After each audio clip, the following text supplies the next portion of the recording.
এখনকার যুগের ছেলেরা বাবা মার কবরে পাঠ যাবে না, বেদাত বলবে। বাবার টাকা বন্ধু আলেমদেরকে খাওয়াবে না, এতিমদেরকে খাওয়াবে না, এগুলো নিয়ে বন্ধু বান্ধব নিয়ে রং তামাশা করবে। এই জন্য আপনাদের উচিত আপনারা জীবিত থাকা অবস্থায় আল্লাহর সন্তুষ্টির জন্য দান করে যান। জোরে জোরে কন্যা ঠিক না বেঠি? আপনারা কি গ্রামের মানুষ মাদ্রাসার দিকে নজর রাখেননি? রাখেন। এরে এবার একটু কোরআন শব্দ খুলতাম নি, আবার খুলি একটু। আমি আপনাদেরকে একটা তথ্য দিব বন্ধু, কারণ পৃথিবী একবারে সংকুচিত হয়ে গেছে। পৃথিবীর চারপাশে আল্লাহর গজব নেমে আসতেছে মানুষ সঠিক শিক্ষা না থাকার কারণে।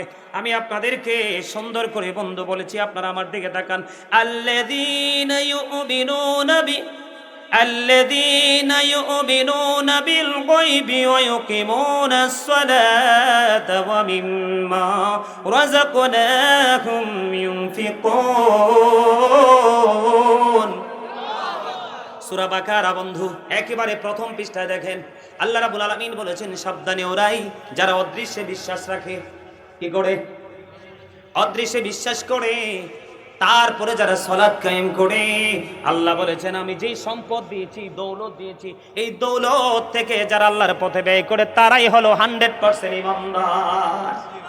জোরে জোরে কন্যা সুবহানাল্লাহ। এখন আপনি অদৃশ্যে বিশ্বাস করলেন, সব করলেন, নামাজও পড়লেন, কিন্তু দানের বেলায় পকেটের টাকাগুলো সাইড পা রাখলেন, আপনি কি 100% ঈমানদার? ওয়াজটা কার? আরো জোরে বলেন কার? আরো জোরে বলেন কার? বুঝে আসে না? সব করতে হবে নিজের জায়গা থেকে। কি থেকে? আমি গত 23 তারিখে যে আপনার ইয়াতে গেলাম, ওই যে বললাম না মেঘালয়ের বর্ডারের কাছাকাছি গেলাম, ওয়াজ প্রায় শেষ।